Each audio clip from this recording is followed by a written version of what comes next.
Ушақта, кемеде, пойыз жолымен тіпті түйе үстінде, еліміздегі ең қызықты тойларды іздеуде 34 мың шақырымды келіндер бәйгесі артта қалдырды.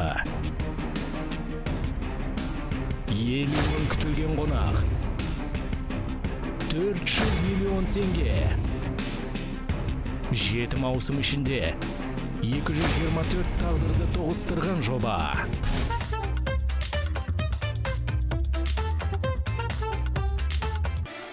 Біздің жобамызда қазақтар ұлан асыр тоймен мақтанады.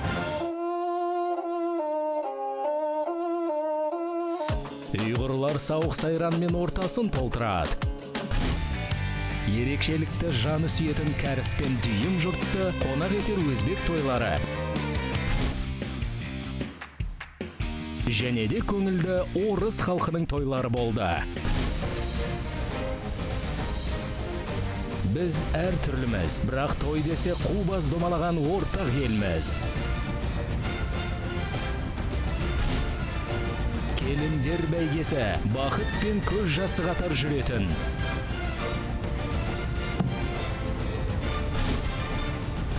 Армандаған жеңісті бір көз қараспен бір ұпай шешетін реалити шоу. Ережелер қарапайым, 4 қалыңдық бір-бірінің тойына барып, келесі көрсеткіштер бойынша баға береді. Қалыңдықтың бейнесі.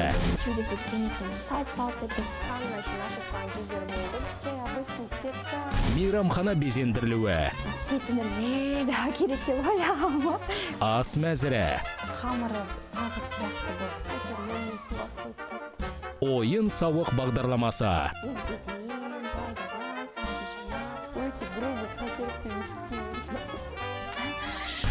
Ең жоғары ұпай жинаған жеңімпаз өз жұбымен бірге романтикалық саяхатқа жолдама алады. Дәл қазір біз бастаймыз. Осы маусымның сәнді тойларын өткізіп алмаңыз.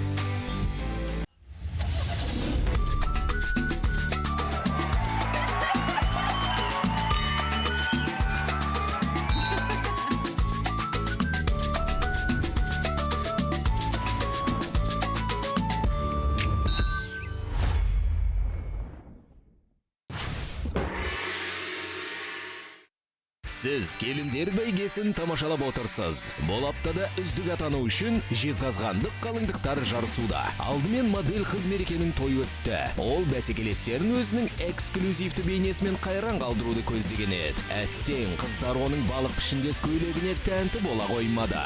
Шлейфіне туфли ілініп кетті, құлай жаздады. Фата болған жоқ, бір выпускной балға келгендей болды. Ұзату выпускнойдағы көйлек сияқты бір түрлі көрінді сырттан. Қыздар мерекенің заманауи стилін онша ұнатпады, ал Лаура бейне жазбадан қарап, оның макияжын да сынап тастады. Макияжы жаңағындай темный ше, өзіне бірақ жарасымды, бірақ жаңағындай өзінің стиліне келіспейді. Ақырында мерекенің бейнесіне үшеуі жабылып 17 ұпай берді. Ал әңгіме алтын түстес безендіруге келгенде, қыздар тіпті сараңдық танытты. Сол үшін 4 деген баға қоям. 4 деген баға қоям. Себебі маған қатты керемет ұнаған жоқ.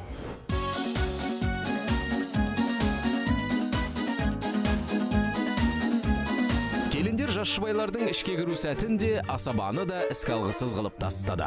Кірген уақытта жаңағындай шоу программамен әдемі бір керемет шоу программамен кіреді деп ойлап ем. Бірінші очередь тамада қатты көңілімізден шыққан жоқ, шыны керек. Тойдың барлық сәнін құртты деп айтуға да болады. Одан кейін дастархан мәзіріне шағым айтты. Бірінші столда салатқа мүлдем тойған жоқпыз. Мерекенің тойының менюна 2 деген балл қоямыз. Апельсин болмады. Қолдарың сенің, қолымда нәп-нәзік белің, қанекей фотоға сүрші, бақытты сәтімді менің. Сол кеште Динара әбден өнер көрсетті. Вальсті сынап мінеп, ойын сауық бағдарламасына 1 деген ұпай берді. Мереке тағы да шалынып қала жаздады. Бүгінгі мерекенің шоу программасына беретін балым 1. Менің настроением түсіп отырды. Сөйтіп мерекенің тойы 65 ұпай жинады. Бүгін 20 жастағы Лаура тұрмысқа шығады. Бұл осы аптадағы ең ауқымды той. Жастар қонаққа 400 адам шақырып, 6 миллион 200 мың теңгеге шығынданыпты. Сәлем, менің есімім Лаура. Менің тойым ертегі әлеміндегіндей өте керемет өтеді.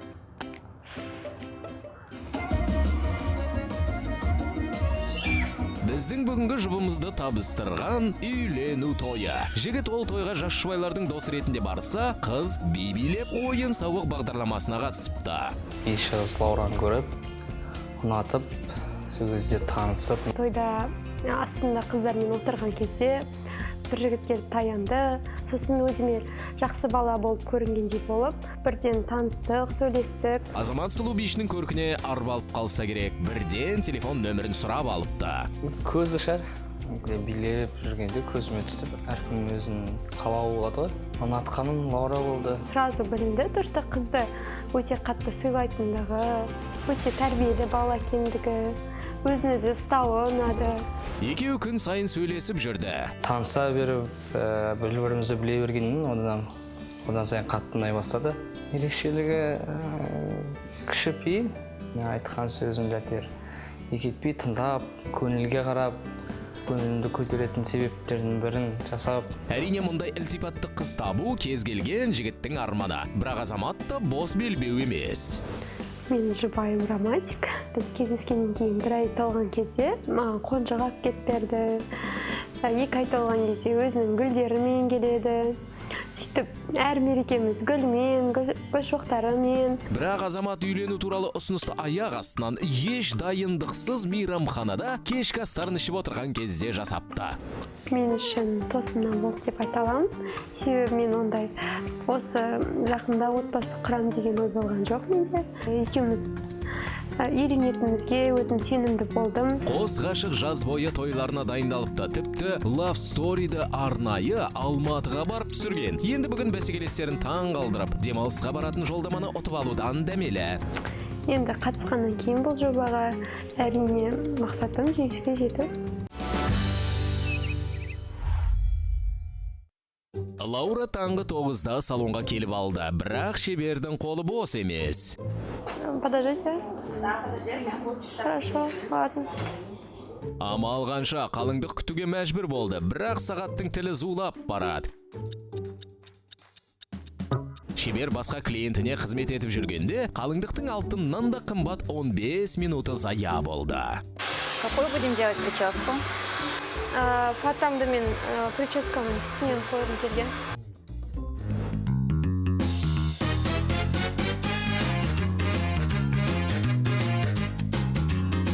Бүгінде кешегі мерекені сәндендірген шебер қызмет көрсетеді. Екеуінің шаш үлгісінде қандай айырмашылық болар екен? Так, сегодня мы будем делать прическу, нижний пучок небрежно, чтобы создать легкость, объем. На прошлой невесте была более гладкая прическа, гладкий пучок, более нежность, утонченность. А сейчас мы будем создавать пышность и легкость. Тамаша шаш үлгілері әр түрлі болған соң қалыңдықтың көңілі жай тапты. Көңіл күйім өте жақсы, тойға дайындығым да жақсы.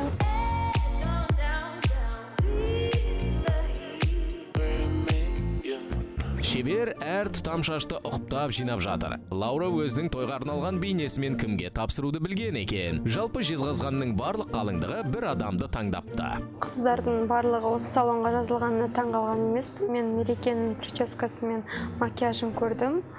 Маған өте ұнады, жақсы жасалған екен. Оған да мен қобалжымаймын, себебі мерекемен менің прическам мүлде басқа. Мереке де сенің шаш үлгіңді осылай мақтар мекен көреміз. Мереке маған өте тұйық, қатты сөйлемейтін қыз болып көрінді. Мен мерекені төмен баға береді деп ойлаймын. Дина болса, Дина өте ашық, өз ойын прямо жеткізетін қыз. Динара тек әділ баға береді деп ойлаймын, себебі ол өте ашық қыз. Бүгінгі мерекенің шоу программасына беретін балым бір. Иә, өте әділ екен. Бүгін кімнің тура биде туған болмайтынын дәлелдейтінін көреміз.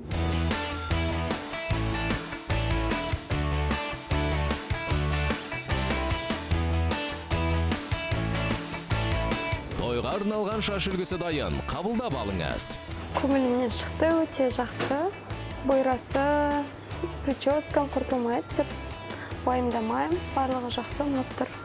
Қалыңдық боянуға асығып барады, бірақ бүгін өзінің жолы болмай-ақ қойды. Бет әрлеуші де әлі босамапты. Тағы да күтіп, алтын уақытын босқа шығын қылатын болды.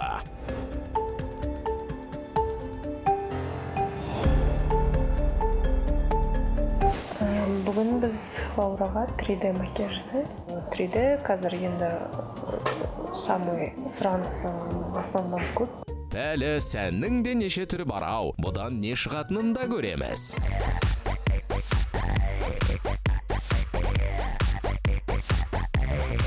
Төрешілер оң көзбен қарау үшін көңілдерін жібітіп қою керек. Лаура қандай бонустар дайындады екен? Қыздар қонақтар тізімінде болады. Специально стол арнады, сол жерде отырады. Қыздарға көңіл аударып отырам. Қап, Лаурай, қалай қателескеніңді білсең ғой. Тойдың басында не болатынын сәлден кейін көреміз. Ал әзірше қалыңдықтың макияжына назар аударайық.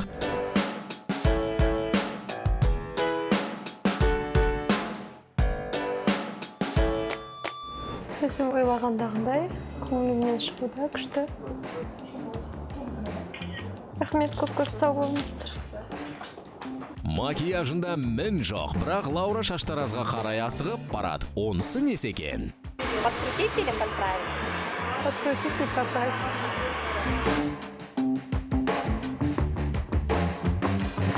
Лаура талапшыл екен. Әрине, бәсекелестерінен жоғары баға алғысы келеді ғой. Бүгін бірде бір кемшілік болмауы тиіс.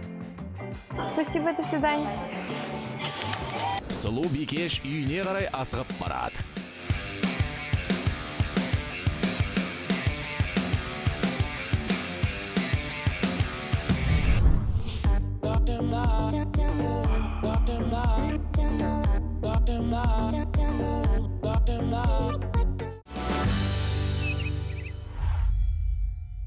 Әрі қарай көретіндеріңіз.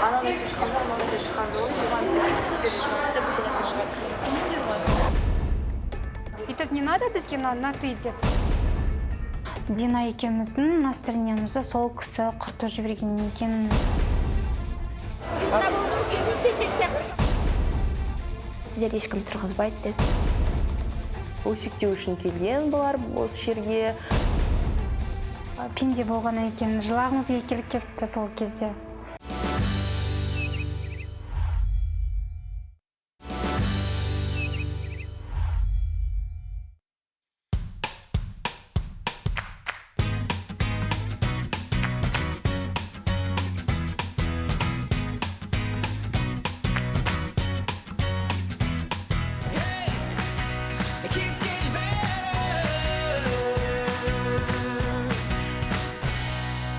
Сағат күндізгі 2-де жас жұбайлар қонақ үйдің жанындағы саябақта некелерін қиғызады. Бұл рәсімге бәрі дайын. Тек бәсекелестер қайда жүр екен? Салтанатты шараны көргендері дұрыс еді.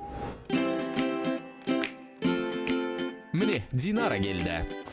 Мереке, сәлем, қалайсың? Рахмет.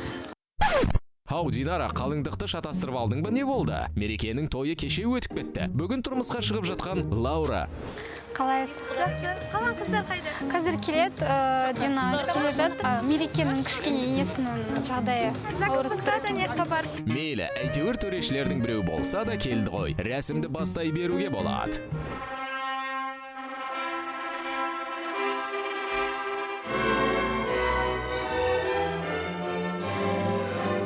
Міне, Дина келді. Соңына болса да ілікті.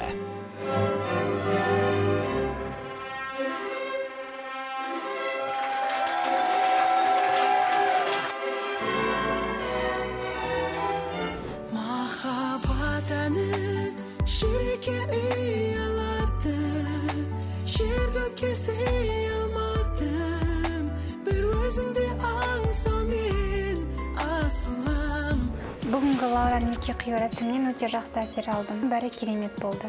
Ал жақындарының құттықтау сөзі қалыңдықтың көңілін босатты. Тіпті қатал сыншылар да бір жылап алды. Азаматтың анасы, Лаураның анасын танымадым, бірақ үлкен кісінің сөйлегені өте әсерлі болды. Бір сол жер кішкене әсерлі көрінді бізге. Кішкене көңіліміз босап кетті. Лаураға қарап, енді пенде болғаннан кейін жылағымыз келіп кетті сол кезде. Әділетті адамсыңдар ма, әлде без бүйрек бәсекелессіңдер ме? Оны бүгін көреміз. Жұрт жастарды құттықтап, абыр-сабыр болып жатқанда Дина мен Динара оңашаға шықты. Неге қию рәсімі жақсы болды меніңше? Күшті өтті, әдемі Лаура да жерде өтті. өзі де әдемі, маған көйлегі Маған ұнады. көйлегі қатты ұнады. Өзіне жақсы жасады. Күшті болып тұр. Шлейфі өзіне кішкене ыңғайсыздау болған сияқты, сырттан қарағанда ауыр көйлек сияқты. Артындағы қыздар, үш қыз сол шлейфті көтерумен болды. Мұндай қошеметшілер барда Лаура өзін патшайымдай сезінуі керек қой. Жалпы мен Лаураның көйлегінің шлейфіне ешқандай претензия қоймаймын. Өйткені ол невеста болғаннан кейін шлейфпен кигісі келеді, біреу жай пышный кигісі келеді. Фотода ол әдемі көрінеді. Той портфолиосы дайын, серуен жалғасуда, бірақ Лаураның уәде қылған көлігі қайда? Сәл ғана кідіп барып, бәрі орнына келді. Келіндерге бір көлік басы бөтен тиді. Бәрі жақсы. Гулянка саған ұнап жатыр ма? Әзірге жақсы. Жолдастары да жақсы екен. Мерекенің тойына қарағанда бүгінгі Лаураның тойында катания өте жақсы болды. Үлкен ер азаматтар болғандықтан кейін бізге внимание бөлінді. Динара, бұл сенің ойың, ал Динаның пікірі мүлдем басқаша. Бізді суретке түсуге шақырды, бірақ гулянка кезінде таянып, ешкім ондай тамақ ішіңдер, су алыңдар деп ешнәрсе айтпады. Бір жолдас кеп, су мен сок әкеп берді бізге машинаға. Біз екеуміз ғана неге отырмыз, неге жанымызға біреуді әкеп отырғызбайды деймін да. Үшеумізге санап берген шығар. Қыздардан бір қыздарды әкеп жанымызға қосқанда кішкене қызықтырақ болатын еді. Өзім кемшілік деп есептеймін, шын. Себебі бізді жеке машинаға отырғызды, маған өз басым қызықсыз болды. Сендерге адам жақпас. Лаура барынша сый-құрмет көрсетіп жатыр. Өздеріңе жеке көлік бөлді. Соған айтқан алғыстарың осы ма? Шағымдарың бітпейді.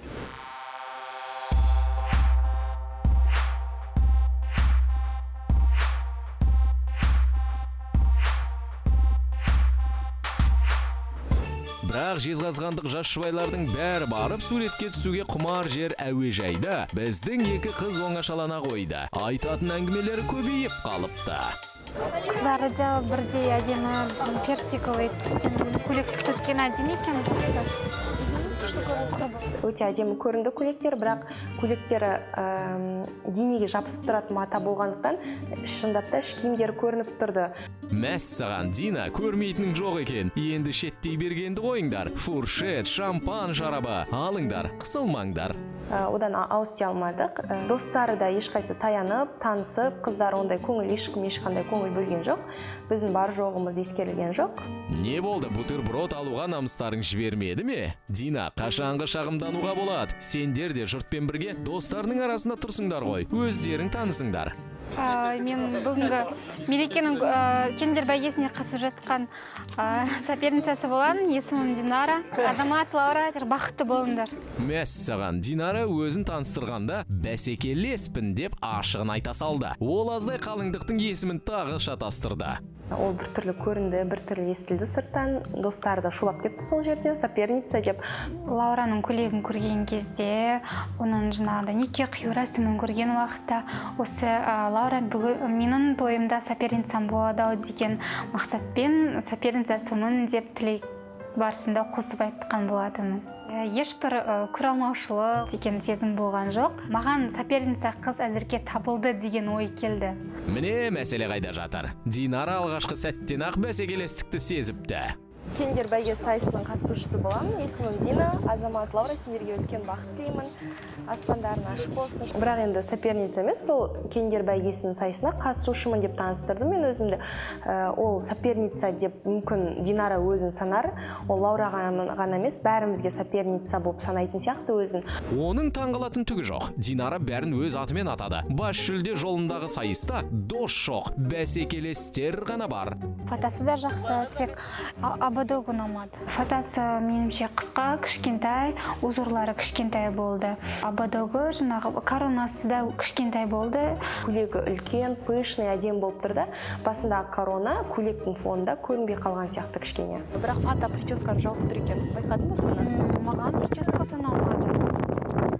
Прическасы обычный прическа сияқты кәдімгідей. Қалыңдықтардың бәрінде сондай прическа болатын сияқты. Ол пучокпен қалса, оның үстін фотомен жауып тастапты. Өзінің мастерінің жұмысы көрініп тұрған жоқ. Меніңше Лаураға басқа сән үлгісіндегі прическаны жасаттырғанда өте керемет болар еді.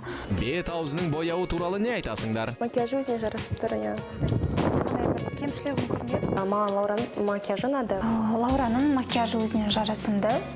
Маған ұнады. Лаураның қалыңдық образына 9 деген балл қоямын, себебі маған сырғасы, макияжы, көйлегі ұнады. Лаураның образына қоятын бағам 10 деген баға қоямын. Бүгінгі тойды тәп-тәуір бағамен бастаған қыздар бір міндеттен құтылғандарын көңілдеріне тоқсанап, мейрамханаға аттанды. Әрі қарай көретіндеріңіз. Ұйқымыз келді, маужырап отырдық. Өзіме солай көрінеді, төмен баға қойып жүрген. Ой, неизлечимый болезнь у нее, короче. Қысқысы келеді, тұтышқысы келеді.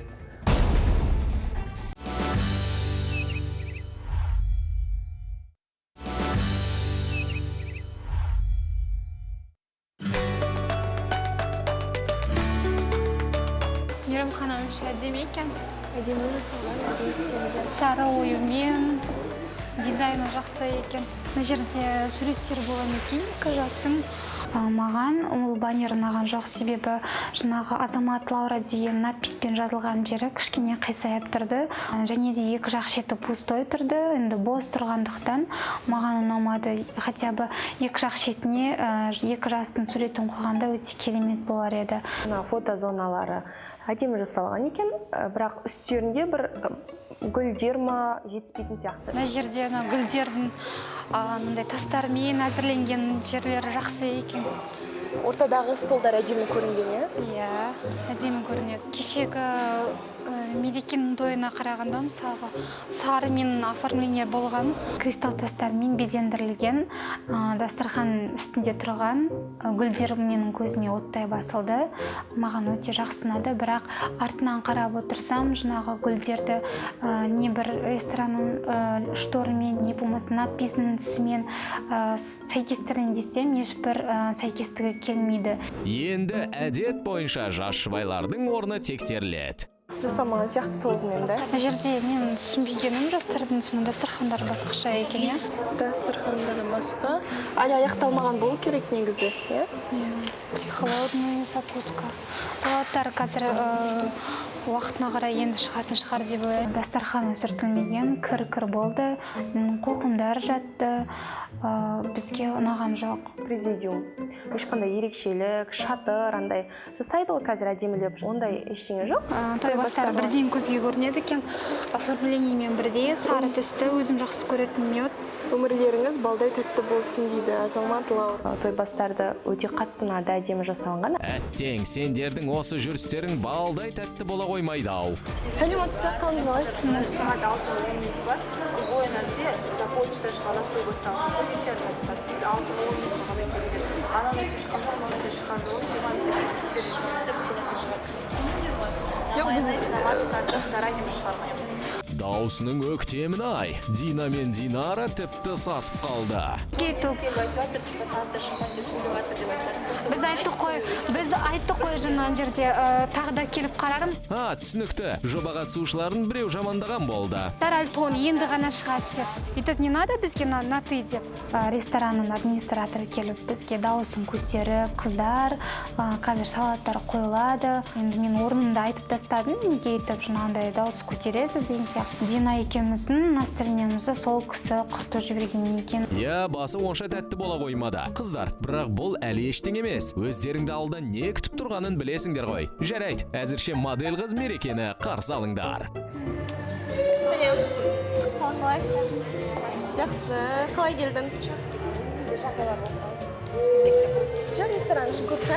Міне, бәрін қайтадан көріп шығу керек. Мен жастардың гулянкасында бола алмадым, себебі үйде жағдайлар болып қалды. Ресторанға кірген кезде оформлениесі, баннер бәрі менің тойымдағыдай болды.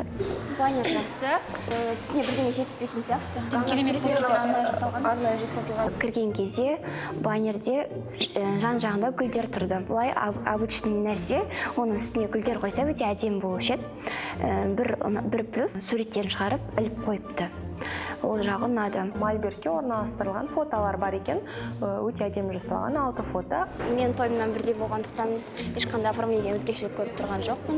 Ресторанның безендіруіне онша көңілім толмады. Өзім тойымды көрген секілді болып кеттім. Подиумда солай, өткеннің жаңғырығы. Оның отыратын жеріне дейін менікіндей болды. Басқаша гүлдер қоюшы едім, ақ гүлдерді алып тастаушы едім, артымызда тұратын жазуды да алып тастаушы едім. Мұндай әңгімеден кейін жақсы баға күтпеуге де болады. Лаураның бүгінгі тойын оформлениясына 5 деген балл қоямын. Себебі жастардың отырған оформлениясының түсі орындықтарына қойылған бабочкамен бірдей сәйкес келмейді. Оформление қоятын бағам 8. Таңғаларлықтай, ауыз ашарлықтай, ештеңе көрген жоқпын мен. Мен Лаураның тойының безендіруіне 6 балл қоямын. 31-ші арна ұжымы 20 жасапты.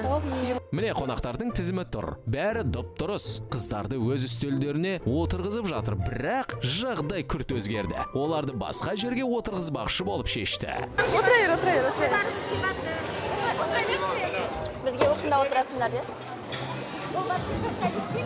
Біз басында көрсіндеу үшін ғана жазып қойған сияқты болды, бірақ одан кейін ол столда басқа адамдар отырды. Анасының ұжымымен жазған екен, бірақ ол жақ бос болмады да, ол жақтың ұжымымен бірге отырғызды. Бірақ қыздардың әуре сарсаңы мұнымен бітпеді. Дастархан басында тағы бір тосын сыйға тап болды.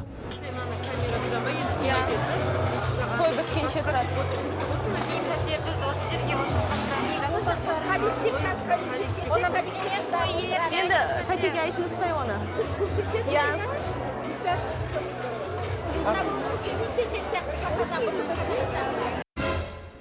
Не сіздер тұрыңыздар, не біз тұрайық деген сөздер айтты сол жерде. Өсектеу үшін келген бұлар осы жерге. Сіздер ертең келіндер бәйгесінде осы тойды өсектемейсіздер ма? Бізді түсірмей-ақ қойыңыздар қастарыңызға деген сияқты. Шыдай алмайтын сияқты. Динараның шыдамы таусылды, жарылып кетуге шақ тұр. Біз туралы неше түрлі пікірлерін естідім. Жаңағыдай сендер сияқты звезда болғымыз келмейді деген сияқты. Біздің үшеуміздің де көңіл күйіміз түсіп кетті. Не айтарымызды, не ішерімізді, жерімізді, тұрарымызды, отырарымызды сол жерде білмей қалдық. Жоба қатысушылардың төбе шаштары тік тұрды, бірақ алған беттерінен қайтатын емес. Қазір ауысып кетейік, тойдың аяқ ортасына келгенде ауысып қайтасың. Мен айтып келейін. Мереке күйеу жігіттің анасынан көмек сұрауға кетті. Апай, бізді анда сіздің бір коллектив там отырғызбай жатыр, өсекшілер деп бізді сыртымызда айтып, сендерді қазір тұрасыңдар деп. Анасы көмектесе алар ма екен? Сен, конечно, отыра беріңдер. Тұрғызбайды. Тұрғызбағаннан өзімізге. Біздің той иесі айтты, отыра беріңіздер деді, сіздерді ешкім тұрғызбайды деді. Реніш бар, өзімізде қатты ренжідік, басында жүрегіме қатты қабылдадым. Көңіл күйлері бір жола түсіп кетті. Лаура енді жақсы бағадан дәметпесе де болатын сияқты. Постоянно түсірмейді, Бірақ басты сыншылардың дұғасы қабыл болды. Күйеу жігіттің анасы келіп, бәрін реттеді.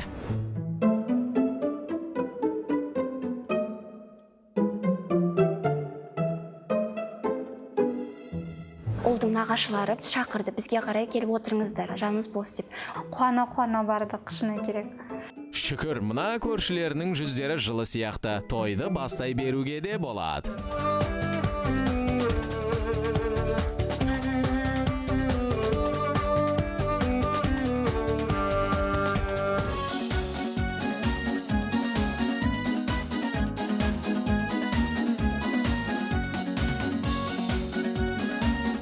невестаны шығару ұнады, өте қатты ұнады. Бұрынғы салт дәстүрлер секілді жеңгетайлар болатын еді ғой, невестаны шығарған ұнады. Сөздері де мағыналы, өте бишілері де әдемі. Жара-жан ансамблі туралы айтатын болса, маған ұнады. Билері өте тиянақты, әдемі, костюмдары көзін жауын алады, өте әдемі жасалынған екен. Маған ұнады бірінші қызды алып шығуы.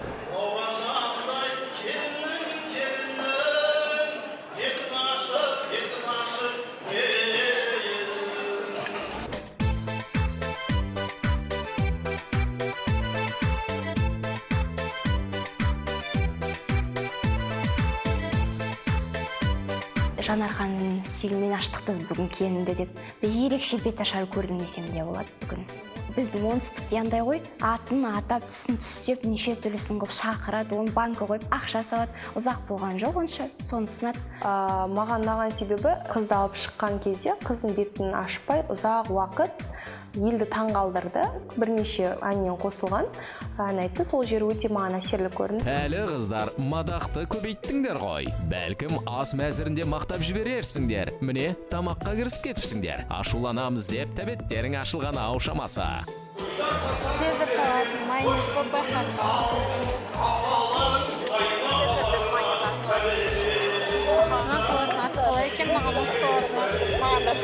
Ең бірінші біз жаңағы мужской каприз деген салаттың дәмін татып көрдік. Бізге өте керемет ұнады.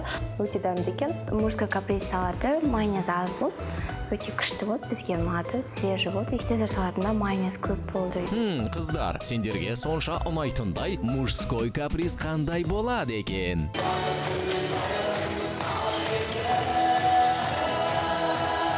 Ал мерекенің бар назары сахнада. Қалыңдыққа зер сала қарап отыр. Сізде көрген кезде, жарық қашқан кезде қайсы көрінеді екен лас болғандары? Қасы ғой? Каталогіде түрлі мусорлар жинап, ресторан ішіне кіргенде жарық көп болды, сол үшін бәріне көрініп тұрды, етегінің кір екені, сол жағы ұнамады. Коронасы әдемі екен. Фатыдан прическасы көрінбей қалып тұрды. Букеті кішкентай екен. Көйлегі өте үлкен, букет көрінбей қалды. Фатасы ұнамады онша. Фатасы өз түсейін деп тұрды, салбырап, прическасы да көрінбейді еще. Көйлегі өзіне ыңғайсыздық тудырды тойда. Әй, Мерекай, сенің бейнеңді Лаура көбірек мақтап еді, ал сен жылы сөзге сараңдау екенсің. Макияжы өте қанық, маған ұнайды. Бірақ та мойынның жағында макияжды толықтыру үшін тоналка жағу керек еді. Өткен қап қара болып тұрды. Бүгінгі Лаураның образына беретін бағам жеті.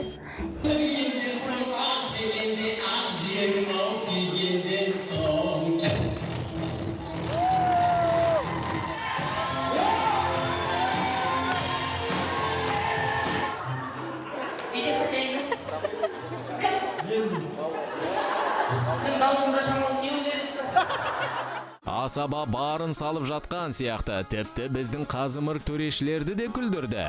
Атамада негізі тойды жақсы басқарды басында. Жанды кәдімгідей от болып.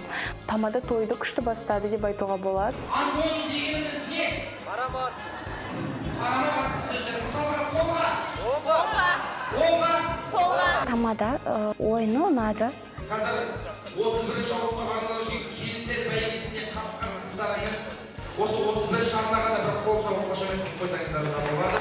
Қыздар, сендер бүгін осы жердің жұлдызысыңдар. Оны жұртта ұмыттыратын емес.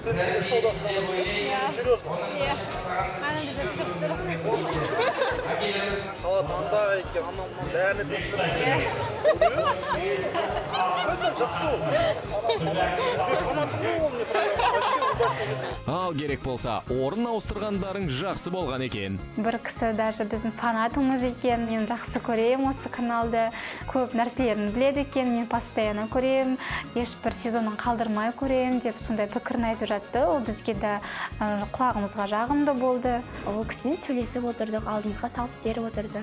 Официанттарға да айтып қойды, осы кісілерге жақсы қараңыздар деп. Әрине құрмет көрсеткендері жақсы, бірақ енді әңгімені қалай айтасыңдар?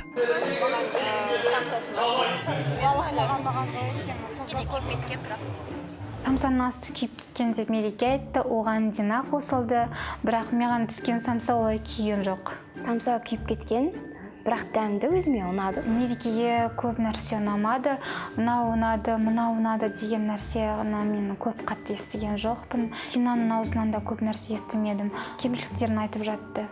Көбінесе Динара минусты көп айтты деп ойлаймын өзіме. Мен ойлаймын, Динара деп өзіме солай көрінеді, төмен баға қойып жүрген. Қалған бойынша Динара үндемесе де көп нәрсені байқап отырады екен. Қыздар, өздерің расымен әңгімеге үйір екенсіңдер. Тіпті бір-біріңді сөз қылуға көштіңдер. Мереке мен Динараға қарсы болып алыпты.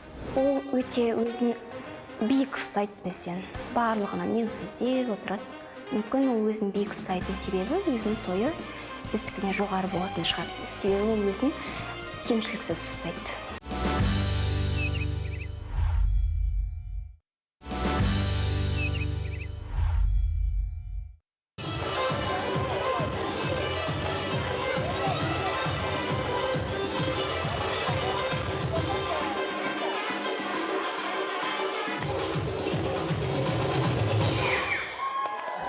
Жар ансамблінің биі соңында жерге жата қалды ғой, қалап сол кезде кәдімгідей вау дейтін нәрсе болды да. Мен өзім басым ондай нәрсені көрмегем.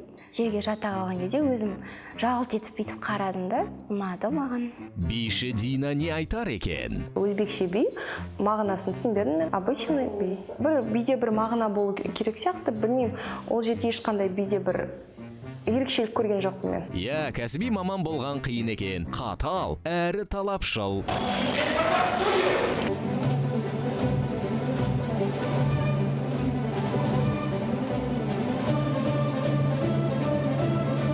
Құрметті асаба, қонақтарды шатастырмаңыз. Бұл асылған ет емес, күрішпен ет. Не болды? Динара тағы ауырып қалды ма? Өмір бір жер ауырып жүретін сияқты. Өмір ауру. Ой, неизлечимый болезнь у нее, короче, хронический. Қысқысы келеді, тұтышқысы келеді. Туалетке мұңғыртпай шығады ма? Каждый тойда жүрегім айнып деп айтты. Мүмкін тағы қатыспауы да керек еді. Жоба қатысушылары ет жеуге белсене кірісіп еді, бірақ беттері қайтып қалды. Етке тістері өтетін емес. Маған еті маған жоқ қатты екен. Еті қатты менің кісі арасында только кәдімгідей. Маған ет маған жоқ. Күрішіден ұнамады маған. Қатты. Майлы, сосын тұзы көпте. Еті қатты болды, күріші де қатты болды. Оны жанымыздағы адамдар да жеген жоқ, өздері де бізге айтып отырды. Бәріміз байқадық, еті қатты, біраз шайнап отырдық. Шайналынбай. Бірінші ыстық тағам ойларынан шықпады, енді амал жоқ. Ойын сауықпен алдына тұру керек.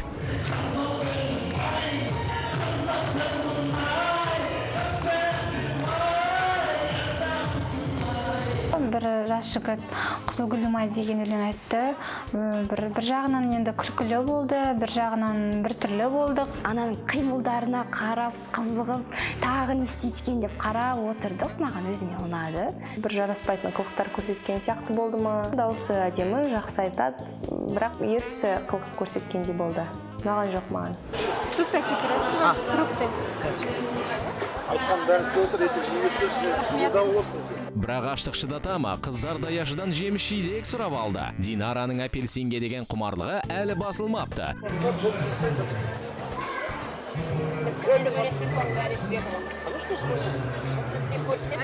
Кеше апельсин жоқ деп ренжіп еді. Бүгін де мұрнын тыржитып отыр. Бүгін апельсинді көріп, апельсин жейін деп ойладым. Алып жеп көрейін деген сәтте апельсиндер босап қалған екен, содан көңілім қалды. Сосын басқа фрукты жеуге тура келді. Динара айтқан болатын, мерекенің тойында апельсин жоқ екен деп, соны біраз үлкен проблема қылған тұғын. Бірақ фруктыға мен байқадым, Динараның көп мән беретін. Біздің Динара жеміс жидектің эстеті.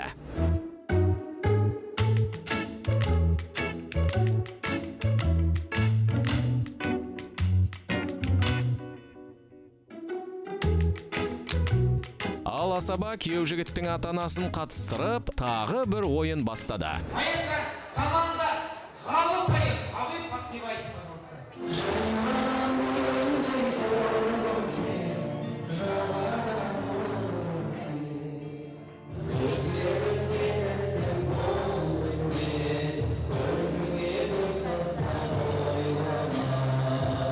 Әкесі мен шешесі мерейтойында ойнатқан дұрыс еді. Негізі не бүгінгі тойда емес, бүгінгі тойда қыз бен жігітті ойнату керек еді. Атын жаттап алдым мен уже. Қайта Гүлзат ғалым. Ал күйеу жігіт пен невестаның атын естігенде жоқпын. Сіздер үшін лотерея ойнатайық.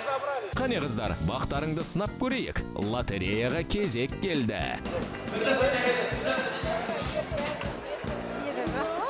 Әттеген ай, бақытты нөмір жоқ болып шықты. Жүлдеге басқа қонақтар ие болды. Номер 21 барма. Кефаль. Шынымды айтсам жаңа ойын ғана вау, одан кейін уже ішіміз кетіп қайтты. Шаршап.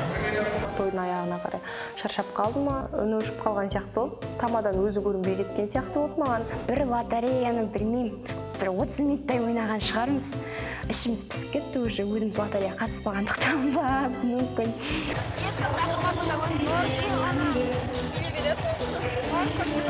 Бәсекелес бикештер өз көңілдерін өздері көтермекші болып шешті.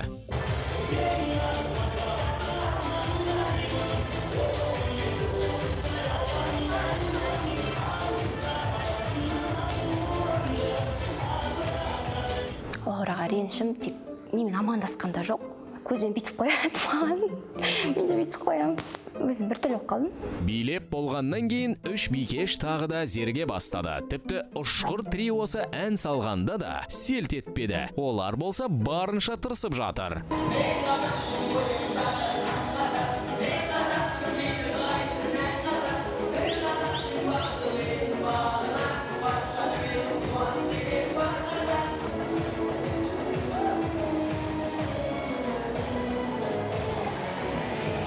Ол кезде өлең айтқан кезде мен өзім ұйқым келіп отырған негізі. Біз қарап отырдық, онша қызыққан да жоқпыз оған. Жас балалар болғандықтан ба, маған қатты ұнай қойған жоқ.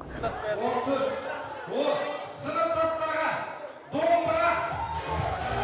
Асаба жоба қатысушыларын одан әрі жалықтырды. Тағы да лотерея. Лотерея деген басымда от жетті, мен ішім пісіп кетті уже. Абай толком той өте жақсы. Енді шыны керек, лотерея болғандықтан уақыт көп алды. Біз шаршадық, ұйқымыз келді, маужырап отырдық. Достары да келіп араласып, солай істеген жоқ. Лаура бізге келген жоқ. Күйеу жігіт біз танымайды да. Онда маған отбасы жағдайым үйге қайту керек, ренжімесеңіздер, мен қайта берейін. Ақша түсінеміз. Ас мәзіріне қоятын бағам 8. Қатты еді, сондықтан ұзақ шайнауға тура келді. Кейін салаттардың майонезі көп екен. Шоу программаға қоятын бағам 9. Ұшқыр триосын шыққаны өзбекше би, ол мені ешқандай таңғалдырған жоқ. Қабдина бәлкім жас жұбайлардың вальсін көргенде таңғалар ма едің, бірақ оны күтпей кетіп қалдың ғой.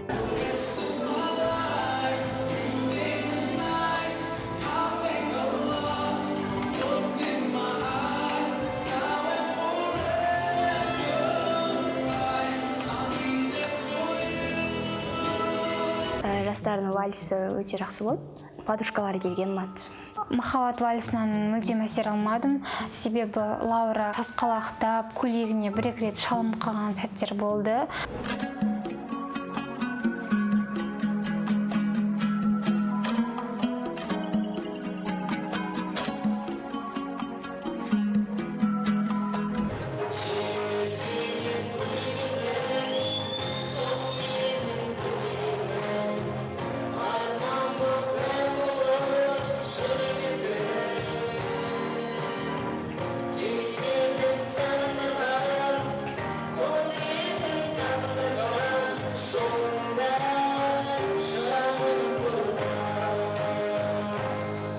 Лаура мен Азаматтың ән айту дуэті маған мүлдем ұнаған жоқ. Жолдасының дауысы жақсы келді, Лаураның дауысы келмеді. Ал қыздар тәтті-пәттімен ыстық шай ішіп, бойларын сергітпекші болды. Бірақ үміттер ақталмаған сияқты. Мына пирожныйды жегенмін, чизкейк желемен. Желемен пісірілген пирогты мен мүлдем түсінбедім.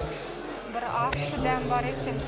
Менің Лаураның ас мәзіріне қоятын балым бұл 3. Бүгінгі ас мәзіріне қоятын бағам 10. Онда конфеттер болды, өзіме ұнайтын. Сонымен шай іштім. Қыздар, шоу бағдарламаның соңғы нөмірі Love Story'ді бағалаңдар. Лаура оны Алматыға әдейілеп барып түсіріп келіпті. Ты мне скажешь так просто о любви. Мы как двое подростков, я и ты. Падами сверху, падали. Love Story-ға келетін болсақ, маған қатты ұнады. Кәсіби түрде түсірілген көрініп тұр. Мен жеңілдім десем де болады Love Story жағынан. Әсерлі болды тойдың соңында. Love Story қатты көңілімнен шықпады. Музыкалары ұнамады. Жолдың бойында екеуі жүгіріп баратқанын көрсетті. Ол жерде велосипедпен кетіп баратса, мүлдем керемет болар еді. Ой, Динара, сөзің сенімсіздеу шықты. Тойдың соңына қарай расымен-ақ тек олқы жағын іздей бастадың. Ойын-сауық бағдарламасына қанша қоясың? Лаураның шоу программасына 6 деген балл қоямын, себебі бұл жерде маған алып шығушы қыздары ұнады. Бүгінгі шоу программаға қоятын бағам 12, негізі 15 қоюға болатын еді. Себебі іш пыстырып жіберді тамада, лотереяны қайта-қайта ойнатып. Қорытындысын шығарайық. Бәсекелестерге ең ұнағаны ойын-сауық бағдарламасы болды. 27 ұпай. Қалыңдықтың бейнесі 2-ші орында. 26 ұпай. Той дастарханын 21 ұпайға бағалады. Ал ең төмен баға залдың безендіруіне қойылыпты. 19 ұпай. Сонымен Лаураның тойы 93 ұпай жинады. Лаураның тойы мен тойыма бәсекелес болады деп ойлаймын. Менің бұл осы сайыста бәсекелесім Лаура деп ойлаймын. Себебі тойы жақсы өтті. Лаураның тек маған соперница болатын жағдайы тек көйлегінде ғана. Ертең Динараның тойы. Оның жеңіске жету үшін қандай көзірлер дайындағанын көреміз. Бұл ешқандай болжам жасауға мүмкіндік бермейтін реалити шоу «Келіндер бәйгесі». Ертең көретіндеріңіз. Бәрінің көзінше бірге шақырған едім ғой, қыздардың бәріне айтқан едім ғой деген сөзі мені таң қалдырды.